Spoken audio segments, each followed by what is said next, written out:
এটা সামনে আছে ক্যামেরা, পেছনে হ্যাঁ পেছনে ক্যামেরা আছে। হ্যাঁ, এই জায়গাটা নিয়ে এই সামনে নিয়ে নেবো। হ্যাঁ, নিয়ে নাও। হ্যাঁ, এইবার দেখা আমি বলছি। এবার তুমি গান করো। হচ্ছে গানটা হচ্ছে, আমার সাত না মিটিল, আশা না পুরিল, সকলই ফুরায়ে যায় মা। মহাপ্রভুর সাত কি ছিল? দাপরে তিনি কি করেছিলেন? দাপরে কি করেছিলেন বলতে, পরিত্রাণ সাধুনাম বিনাশায় চ দুষ্কৃতাম ধর্ম সংস্থাপনার্থায় সম্ভবামি যুগে যুগে। মানে এটা দাপর যুগর্য। বহুবার তুমি আর আমি এসেছি। পাপী লোকের সংখ্যা যখনই বেড়ে গেছে, পাপীদের বিনাশ করে আমি ধর্মরাজ্য প্রতিষ্ঠা করেছি। এই দাপর যুগে আটানা পাপী দেখেছো। তোমাদের দিকে সৈন্য সংখ্যা কম, রাজারা যোগদান কম করেছে, কিন্তু ওদের পক্ষে বেশি আছে। এর কারণটা, ওরা সব পাপী। দুর্যোধনাদি তোমাদের বারান্নাবাতে লাক্ষাগৃহ তৈরি করে পুড়িয়ে মেরে দেবে, কিন্তু পারল না, তোমরা ধর্মপথে আছে। হ্যাঁ, তাহলে এবার শোনো, এই কলিযুগে সেই ভগবান এলেন, তখন আর চক্র নয়, তাদেরকে হরিনাম মহামন্ত্র দিয়ে পাপমুক্ত করবেন। প্রথমে বলেছিল ভজ কৃষ্ণ, লহ কৃষ্ণর শিক্ষা, বড় কৃষ্ণ, ভজ কৃষ্ণ, লহ কৃষ্ণ। কেন? দুর্যোধনের কিন্তু আমি অকাল মৃত্যু দিয়েছিলাম। তুমি যদি দুর্যোধন হও, ভারতবর্ষের ধন দৌলত তছনছ করো, ঈশ্বর হমহং সিদ্ধহম বলবান ভোগে সুখী। দেখেছো তো, এখন সবাই বলছে আমি ঈশ্বর, ইচ্ছা মতো ভোগ করবো, আমার ভোগে বারদান করলে দুনিয়ার বুক থেকে সরিয়ে দেবো। এই যে এরা বললো 5 বছরে ডবল দেবো, সারদা নারদা, যে সারদার মার নাম উচ্চারণ করলে জীব পাপমুক্ত হবে, আর তার নামে লোকে কত গালাগাল দিচ্ছ, বলছে হ্যাঁ সারা সারদা টাকা রেখেছিল, আরও খিস্তি খাস্তা দিচ্ছে। তাহলে বুঝতে পেরেছ এরা কি? এরা এরা হচ্ছে জঙ্গি, এক কথায় অসুর। এই অসুরদের ভগবান দাপরে বিনাশ করে দিয়েছিল, কুরুক্ষেত্রের প্রান্তরে 18 লক্ষ। আচ্ছা, কিন্তু কলিতে এটা পারছেন না, সবই তো অসুর। কারণ যেখানে 4 আনা সৎ, কলিযুগ যখন আরম্ভ হয়েছিল, পরীক্ষিত রাজা ছিল, কিন্তু তারপরে যখন এলো, কি যুগ এলো? মহাকলি এলো। 5000 বছর কেটে গেছে, মহাকলি এসে গেছে। তখন তোমরা দেখতে পাচ্ছ কত দুর্যোধন। হ্যাঁ, তোমরা দেখতে পাচ্ছ এখন ভোট এসে গেছে, হুমায়ুন কবির যেহেতু মুসলমান, তার জামাই 10 কোটি টাকা করেছে, মাদকীয় দ্রব্য করেছে, এখন ধরা পড়ছে। আগে এটা জানতো না সরকার, সিবিআই কি বলো যাই জানতো না তারা। তোমরা বুঝতে পেরেছো, তার মানে হুমায়ুন কবির তৃণমূল ছেড়ে এখন এইবার ও আলাদা করে দল গঠন করবে। আমার দিদির বুক কাঁপছে, এই মুসলমানদের জন্যই আমি এই বিধানসভার ভোটে বারবার জিতে এই 15 বার রাজা হয়েছি। হ্যাঁ, হরে কৃষ্ণ, বোঝা গেল এই মুসলিম ভোটেই তো। কারণ ওই যে সিপিএম যখন ছিল, হ্যাঁ, ওরা বুদ্ধদেব ভট্টাচার্য বলেছিল যে তোমাদের মাদ্রাসাতে কি তোমাদের ফিজিক্স কেমিস্ট্রি সবই পড়াতে হবে, তোমাদের ধর্ম পড়াবে কিন্তু এগুলো পড়াতে হবে, নাহলে আমি অনুদান দেবো না। যাক, মুসলিম ভাইরা একেবারে সিপিএমকে আর ভোটও দিল না, সিপিএম গোহারা হেরে গেল। আবার সেই তৃণমূল তৈরি করলো তারা, আবার তৃণমূল এখন আবার এদের মধ্যে দ্বন্দ্বাদ্বন্দ্বী বেঁধে গেল। হুমায়ুন কবির কি বলছে, যাই হোক, সে কথা বাদ দাও। তাহলে তোমরা কি বুঝতে পারছো, সব আমি ইচ্ছা মতো ভোগ করবো। এরা ভোগ করতে পারে? হ্যাঁ, তাহলে প্রশাসন কি করতে আছে? সবই তো পারে, ক্ষণকালের মধ্যে পারে না। যে ওই যে তোমার আমার আরজি করের মেয়েটাকে যেভাবে আজকে মারলো, পারে না? সেকেন্ডের মধ্যে পারে না যে আসলে দোষীকে কারা খুন করেছে, কি করেছে, সব পারে। কিন্তু কথাটা কি জানো? সেই কথাটা হলো যে দাপরে ধৃতরাষ্ট্র পুত্রস্নেহে অন্ধ হয়ে তার পুত্র দুঃশাসন দ্রৌপদীকে বিবস্ত্র করছে, চোখে না দেখতে পেল, কানে শুনেছিল দ্রৌপদীর কান্নাটা। কি হলো? পুত্রস্নেহে অন্ধ হয়ে গেছিলো, তাই বিচার করেনি। ভগবান বিচার করে দিলেন, সেই শতাধিক পুত্রের অকাল মৃত্যু। এটাই বলেছিল ভজকৃষ্ণ বলকৃষ্ণ লহ কৃষ্ণ শিক্ষা। এই জন্য সবাইকে বলেছিল গীতা পড়ো, কলি কলুষণ আসো গীতা গেল। তাহলে এবার কি হবে? সেই ভগবান বলছে এ তো মহাকলি এসে গেছে, সবই তো পাপী, কটাকে বাঁচবো, তা বাঁচার আমার দরকার নেই, ওই আমি বাঁচবো। কী করে বাঁচবো? যদি কেউ ধর্মপথে আসে। কারণ আমি যে বললাম, কি বললাম? আমি বললাম অপি চেদ সুদূরাচার ভজতে মামান্যবাক। অতি দুরাচার পাপী ব্যক্তি যদি আমাকে ভজন করে, কি হবে তাহলে?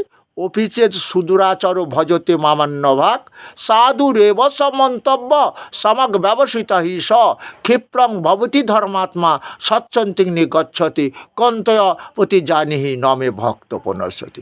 অতি দুরাচার পাপী ব্যক্তি যদি অর্জুন আমার ভজনা করে, কেন ভজনা করছে? ওই যে অনেক দেহ দিয়ে পাপ করেছে, রোগ আর সারে না, সে ভেলোরে লাইন দিচ্ছে মাঝে মাঝেই, তাহলে শান্তিই নেই। তাহলে এই জন্য হয়তো রোগে শোগে জর্জরিত হয়ে আমাকে ভজছে। তাও বলবে আমার ভগবান ভক্ত, কেন? তাও তো তারা পথে এসেছে, আর জঙ্গি বৃত্তি করতেও পারবে না। এটাই জন্য আমার ভগবান বলেছিলেন যে কৃষ্ণ নাম ভজন করো। এবং কৃষ্ণকে চিনোছ তো? ওই যে দুর্যোধনাদির অকাল মৃত্যু দিল, ধৃতরাষ্ট্রের বংশে বাতি দিতে রাখলো না। তাহলে তোমরা যে পাপ করছো, এই যে সন্তানাদি তৈরি করেছো, বাড়ি গাড়ি যারা ভোগ করবে, তো তোমাদের ভোগও করতে দেবে না, তোমাদের এই সন্তানদের অকাল মৃত্যু দেবে। এটা তো করলো দাপরে, সেটাই ভগবান বলেছিল। কিন্তু তাও তো কেউ পথে আসছে না। ভগবান তখন চিন্তা করলেন, পাপা হয়তো কলিজীবদের আমি কৃষ্ণ নাম ভজাবো বলে এসেছি পাপ মুক্ত করবার জন্য, আরেকটু চেষ্টা করি। তা ত্রেতা যুগে রত্নাকর পাপ করেছিল, রাম নাম করতে পারিনি, মরা মরা বলেছিল, তাও সে পরবর্তীকালে রাম নাম করেছিল। তাই আমি একটু চেষ্টা করি। কি চেষ্টা করব? যে তাই বললাম, কি বললাম? আপন সবারে প্রভু করে উপদেশে কৃষ্ণ নাম মহামন্ত্র শোনা হরিষে। আমি কৃষ্ণ নাম দিয়ে একটা মহামন্ত্র তৈরি করলাম, যে মন্ত্রটা মনে রেখে দাও। ওই যে বাবা মা মরে গেলে আমার ব্রাহ্মণ দাদা 3 ঘন্টা ধরে বেদ পাঠ করলো, কত মন্ত্র বলল, কিন্তু ওখানে হরিনামটা কেন দিতে হলো? কেন দিতে হলো? ব্রাহ্মণ দাদা কি পারত না বাবাকে স্বর্গ লাভ করতে? আরে ব্রাহ্মণের বাবাকে স্বর্গ লাভের জন্য সে তো গায়ত্রী মন্ত্র জপ করেছিল, তাহলে হরিনামটা ব্রাহ্মণ বাড়ি হচ্ছে কেন? ব্রাহ্মণ দাদার বাবা মরে গেছে, কারণ মহাপ্রভু বলেই দিলেন, হরের নাম হরের নাম হরের নাম কৈবলম কলৌ নাস্তে বা গতির অনাতাম। হে কলিরজীব, দেহ দিয়ে অনেক পাপ করেছ, তো শুনে নাও ভালো করে। এই দেহটা পাপের দেহ, যদি তোমরা মহামন্ত্র হরিনাম গাইতে পারো তাহলে পাপ মুক্ত হবে। ওই জন্যে এরা করে কি, মরা লোক অনেক দিন বিছনায় পড়েছিল, অনেক রোগ ভোগ করেছিল, তার পাপ করেছিল, তাই তার পাপ খণ্ডনের জন্য হরিনাম করো। হ্যাঁ, মরা লোকটার পেছন পেছন হরিনাম করতে করতে যাচ্ছ, ও শুনতে পাচ্ছে। তাহলে শাস্ত্র কি বলছে? শ্রবণং কীর্তনং প্রভু বিষ্ণু শরণং পাদ সেবনং অর্চনং দাস্য সক্ষ আত্মদেব। শ্রবণ করো বিষ্ণুর জ্ঞানের কথা। নম শ্রী বিষ্ণু বলি কেন আমরা? এই বিষ্ণু হচ্ছেন কৃষ্ণ, যিনি গীতাতে বলছেন অবিভক্তঞ্চ ভূতেষু বিভক্তমিব স্থিতম ভূতভর্তি চ তদ্জ্ঞ গুরুশিষ্ণু প্রবিষ্ণু। অর্জুন, ভক্তদের কাছে আমি কৃষ্ণ, কিন্তু আমি ব্রহ্মারূপে জগৎ সৃষ্টি করি, যত জীব বিষ্ণুরূপে পালন করছি, তাই বিষ্ণুর ভক্তদের বলে বৈষ্ণব। তাহলে কি হলো? আমার ভগবান এটাই বলতে চেয়েছেন যে যদি এরা আমার এই কৃষ্ণ নাম করে, হরে বলে, আমি হরণ করবো এদের পাপ, আদর্শ মানুষ তৈরি করব, এটাই চেয়েছিলেন ভগবান। কিন্তু দেখা গেল সেটা হচ্ছে না। তাই কি করলেন? মাত্র 49 বছরে তিনি চলে গেলেন, বলে গেলেন তিনি চৈতন্য চরিতামৃতে যে কি কলির জীব, গুরুর জ্ঞানের কথা, ঈশ্বরের জ্ঞানের কথা যারা মানবে না, নিজ দেশে কষ্ট পাবে। নিজ দেশে কষ্ট মানে কি? এই যে মুসলমান কান্ট্রিতে দেখছি বোম পড়ছে, ওরা আল্লাহ বলে চেকরাচ্ছে, আল্লাহকে ডাকছে, সে মালিককে ডাকছে। ওদের 5 ওয়াক্ত নাম করা আছে দেহ দিয়ে, কিন্তু আমরা বলতে পারবো না যে কি হরিবোল বলতে পারবো। এই হরিবোলটা বললে কি হতো জানো? এই হরিবোলটা বললে আমাদের পরম মঙ্গল হতো। কি মঙ্গল? হরি শব্দের নানা অর্থে 2 সর্ব অমঙ্গল হরে প্রেমে ভরে যেত মন। প্রেমে ভরে যেত মন জানো? এই যে ছেলেপুলে বাবা মা মানে না, দেবদেবতা ঠাকুর দেবতা বেদ পুরাণ শাস্ত্র মানে না, এদের মুখে সমস্ত সংকল ভয়াকা দিয়ে কথা, কে বাবা কে মা কে গুরুজন। এখনকার ছেলেপুলে দেখেছো? আমরা পরীক্ষা দিতে গেলে কি করতাম? মা বাবাকে প্রণাম করতাম। প্রণাম তো পরের কথা, বয়াকা দিয়ে কথা বলছে। আমি তো দেখছি খিস্তির ফোয়ারা ছোটাচ্ছে। হরে কৃষ্ণ। তাহলে ভগবান কি বললেন?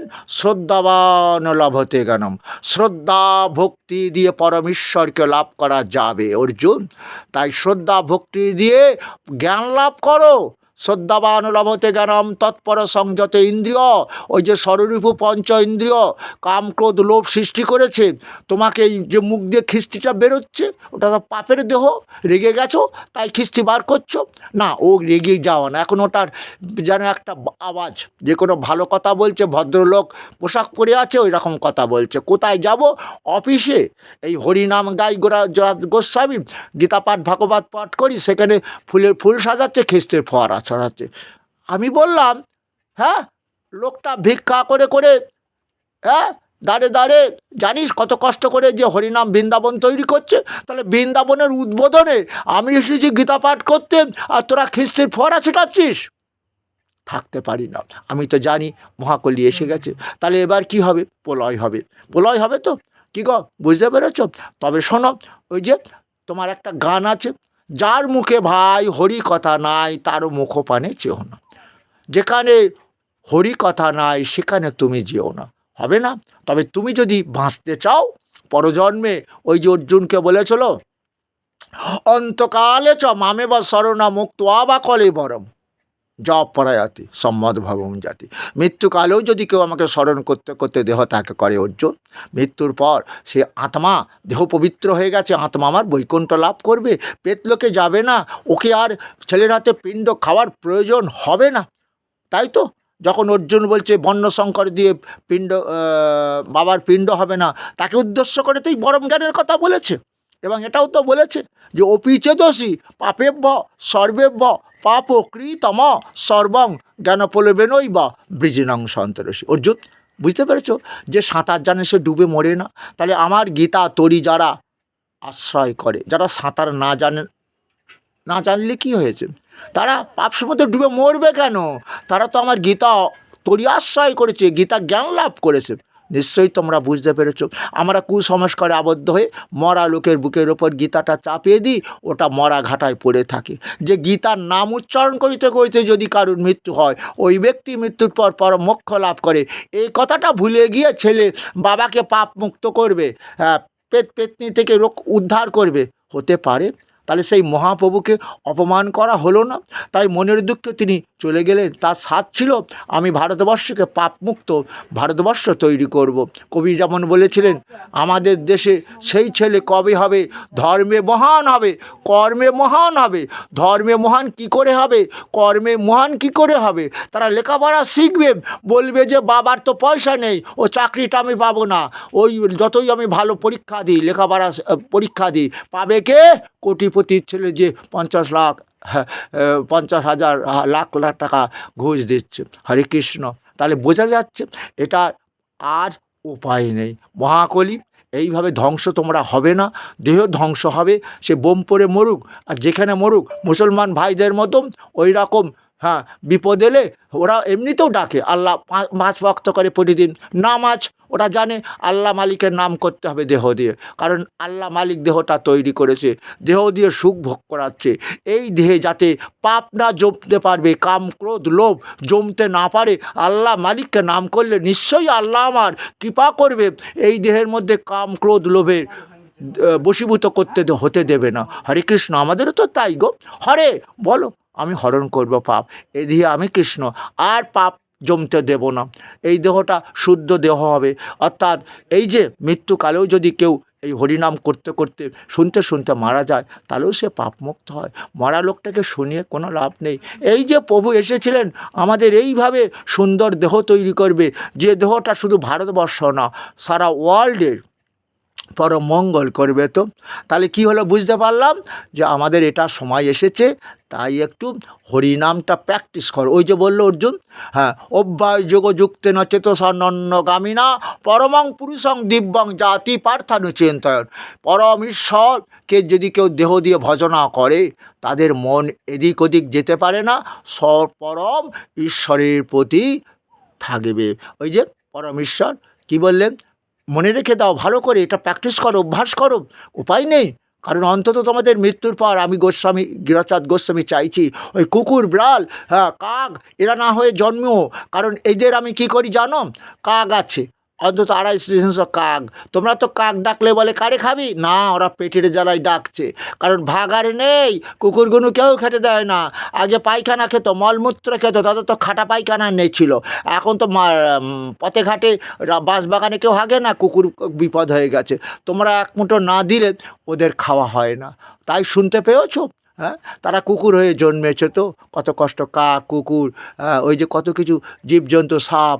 এই যে অর্জুনকে বলেছিল আসুরিং জনিমাপন্না মূঢ়া জন্মনি জন্মনি মাম প্রাপ্যইব কন্ত তত জানতি অধমাঙ্গতি। অসুরজনিতে যাদের জন্ম, বেদ পুরাণ শাস্ত্রের কথা মানে না, আমাকে মানে না, তাদের অধগতি কৃমি কীটাদি কুলে আবার জন্ম দেব। শুনতে কি পেয়েছ? তা এটাই আমরা বৈষ্ণব, আমাদের কষ্ট হয়। তাই মানুষকে আমি আগে গীতা পাঠ করেছি, এখন ভিডিও ছাড়ছি, ইউটিউব তৈরি করেছি। এগুলো মানো, অন্তত আমি শান্তি পাবো। যদি কেউ এই অভ্যাস করে, হ্যাঁ, ওই যে বোম যখন পড়বে হয়তো টাপা টেপি আয় একসাথে মরবো, এ কথাটা বলো না। হরে কৃষ্ণ নাম করো, টাপা টেপিও একটু শুনুক, তাদেরও দেহ শুদ্ধ হয়ে যাবে। মৃত্যুর পর আমার আত্মাগুলো বৈকুণ্ঠ লাভ করবে, আবার তাদের ভগবান সত্যযুগে নিয়ে আসবে, লক্ষ লক্ষ বছর আয়ু দান করবে। এটাই সেই চেয়েছিল ভগবান। এই স্বল্প আয়ু, এদের এই অকাল মৃত্যু তো আমি সহ্য করতে পারবো না। ওদের দীর্ঘ আয়ু লাভ করাতে চাই, তাই তো আমি এদের জন্যে আনলাম হরের নাম, হরের নাম, হরের নাম কৈবলম কলৌ নাস্তে বা গতির রথা। আমার মা, আমার বাবা কত মন্ত্র পাঠ করলো, কত দেবদেবী পুজো করলো, বোঝো না? মরার পর কেন হরি বলে, মরার পর কেন সেই হরিনামটা সঙ্গে দেয়? তাহলে আমাদের একমাত্র রাস্তা হচ্ছে হরি নাম গাইতে হবে, গীতা ভাগবত শ্রবণ করতে হবে, দুর্যোধন হব না, দুঃশাসন হব না, মায়েদের সম্মান দেব, কারোর সম্পত্তি আমি নেব না। আরে আমাদের কথা বলছি না, আমি যখন এমএলএ এমপি হব তখন এই দেখছো না কোটি কোটি টাকা আত্মসাৎ করেছে। এদিকে যে বাচ্চাটা জন্ম নিয়েছে লাখ টাকা বিশ্ব ব্যাংকের কাছে ঋণ নিয়ে জন্মেছে। বুঝতে পেরেছ? তাহলে এসো আমরা অভ্যাস করব কি আজকে থেকেই, মুসলমান ভাইদের মতো আমরা গাইব। কি গাইব? ওরা গাইছে আল্লাহু আল্লাহ, আমরা কি গাইব? হরে কৃষ্ণ হরে কৃষ্ণ কৃষ্ণ কৃষ্ণ হরে হরে হরে রাম রাম রাম রাম হরে হরে।